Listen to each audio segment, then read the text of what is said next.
주띵컬과 함께하는 오늘의 인문학 산책. 네이버 블로그 김종원 작가님과의 대화. 소름 돋는다. 베토벤의 엘리자를 위하여를 그저 자동차 후진에서 나오는 노래라고 생각할 수도 있다. 그러나 어제 하루 종일 나는 그 음악을 반복해서 감상하며 경탄과 눈물을 멈출 수 없었다. 명곡은 시간의 예술이며 모든 예술의 끝은 음악이고, 그가 단순한 천재가 아니라 노력하는 천재였다는 사실을 다시금 깨닫게 되었기 때문이다. 기회가 되면 엘리자를 위하여 노래 한 곡을 주제로 인문학 강연을 해보고 싶다. 그 정도로 이 한 곡이 주는 경탄이 위대하다.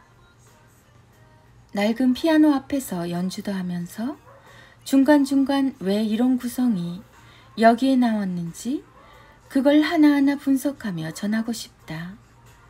베토벤의 음악을 감상하면 마치 과학과 미술이 결합한 거대한 우주에 서 있는 기분이 든다. 소름이라는 말은 이 정도 수준에 도달했을 때 비로소 입에서 나올 수 있는 말이 아닐까? 소름 돋는다.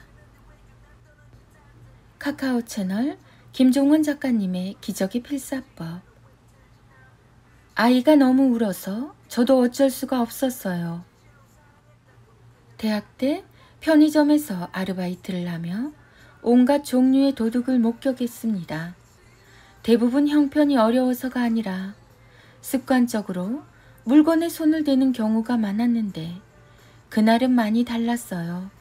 워낙 강렬해서 아직도 잊혀지지 않는 순간 중 하나죠. 하루는 삶에 지친 표정의 할머니가 어린 손자를 등에 업고 편의점에 들어왔습니다.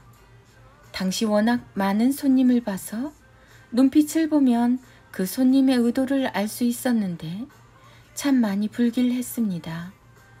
불안한 눈빛과 서성이는 모습이 할머니가 곧 무엇을 할지 선명하게 보여주고 있었기 때문이죠. 그녀는 우유 코너에서 한참을 고민하다가 어린이 전용으로 나온 작은 우유팩 하나를 손에 쥐고 빠르게 밖으로 나가려고 했어요. 순간 저는 참 많이 고민했어요.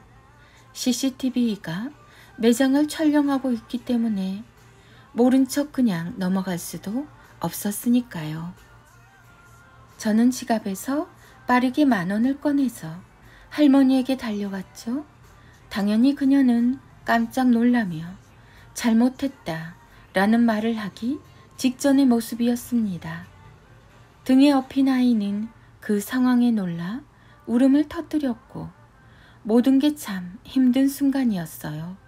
모든 감정과 눈빛이 배고픈 아이가 너무 울어서 어쩔 수가 없었다라는 사실을 보여주고 있었죠.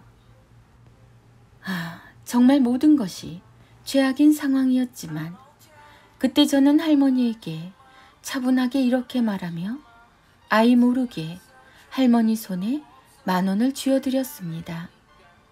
할머니, 계산하시는 걸 깜빡 잊으셨나 봐요. 그리고 눈빛으로 이런 마음을 전했죠. 제가 드린 10,000원으로 계산하시고 남은 돈으로 할머니도 드시고 싶은 거 사서 드세요. 그리고 지금은 힘들지만 희망은 사라지지 않으니 꼭 아이를 위해서라도 기운 내시고요. 저는 제 마음이 전해졌다고 생각했습니다. 할머니의 눈빛이 순간 빛나는 게 보였으니까요. 내가 아닌 배고픈 어린아이를 위해 무언가를 훔친다는 것, 그것도 할머니가 손자를 위해서. 그 아픈 마음을 생각하니 계산을 하는 내내 제 마음도 너무나 아팠습니다. 할머니 역시 우는 아이를 안고 멈추지 않는 눈물을 닦아내고 계셨죠. 그래요. 그 시절 저도 참 가난했습니다. 학교에 다니면서 동시에 아르바이트를 해야만 했으니까요. 하지만 그날의 행동을 후회하진 않아요. 그날의 일당을 모두 할머니에게 드렸지만 돈으로는 살 수 없는 희망을 전했다고 생각하기 때문이죠. 맞아요. 나쁜 행동을 하면 벌을 받아야죠. 하지만 그럼에도 불구하고 우리는 누군가에게 자기 삶을 다시 선택할 기회를 줄 수 있어요. 질책하고 비난하는 건 누구나 할 수 있지만 감내하고 기회를 주는 건 사랑하는 사람만이 할 수 있는 아름다운 일입니다. 지금 당신 앞에 서 있는 아이를 바라보는 당신의 사랑스러운 마음처럼 말이죠. 언제나 사랑이 우리를 아름답게 만듭니다. 사랑만 하기에도 인생은 짧습니다. 띵컬 김종원 작가. 김종원 작가. 자녀교육, 부모교육, 책, 육아, 홈스쿨링, 대화법, 질문, 초등교육, 부모의 말. 사랑과 평온한 마음을 전합니다.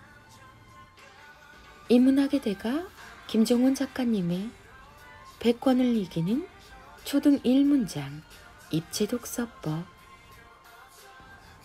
책을 아끼는 마음으로 읽으면 저절로 실천을 하게 됩니다.